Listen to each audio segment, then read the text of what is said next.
Some of what I'm about to share may sound almost too powerful to be true, but this isn't hidden knowledge. This isn't a trend. This is straight from Scripture. And once you see it, you won't be able to unsee it. So I want you to slow down, really listen, and if this resonates, save this video and come back to it again and again. Today I want to break down what I believe is God's divine pattern for success, revealed all the way back in the beginning of the Bible. This understanding completely shifted how I see growth, purpose, and transformation, and I believe it can do the same for you. Let's start in Genesis 1. Creation didn't happen randomly. God didn't create without intention. Everything He made flowed from His nature. God is a creator, and creation is simply an expression of who He is. The universe, the earth, humanity, it all exists because creativity is part of God's essence. Now here's where it gets personal. Scripture says we were made in His image. That doesn't just mean appearance, it means nature. You were created as an extension of God's creative power, not to replace Him, not to take His glory, but to express what He already placed inside you.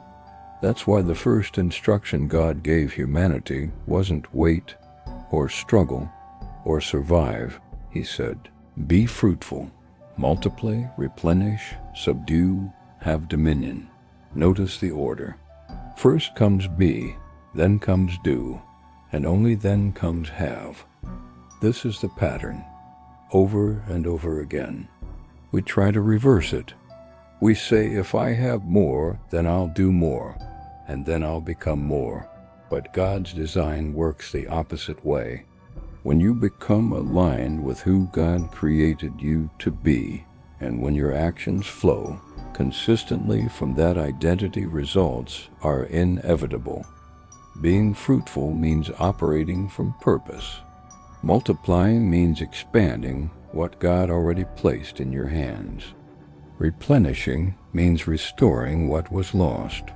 Subduing means refusing to live beneath what God promised. And dominion means taking responsibility for what you are called to steward. Your desires aren't random. The dreams in your heart didn't appear by accident.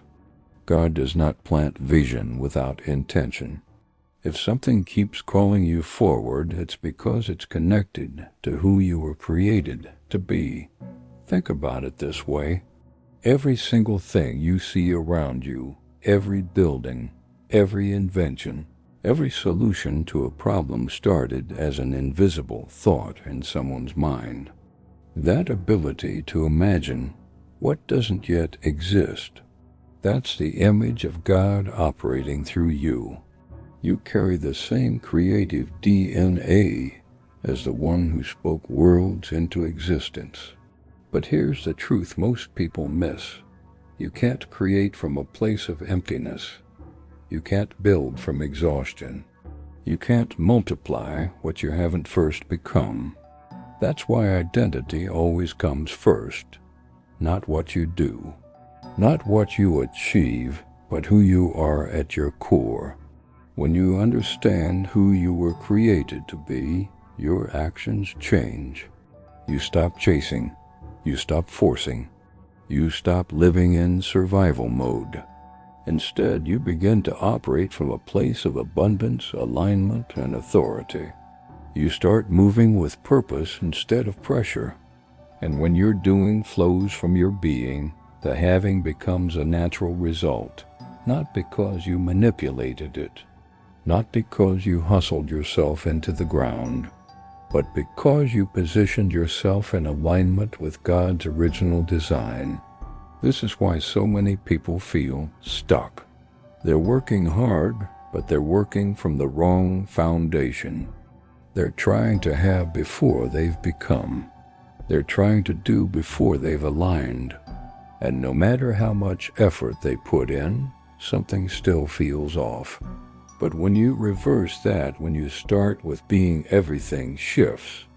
Doors open that you didn't even opportunities appear that you didn't chase. Favor shows up in ways you can't explain because you're no longer fighting against the design. You're flowing with it. Look at the life of Jesus.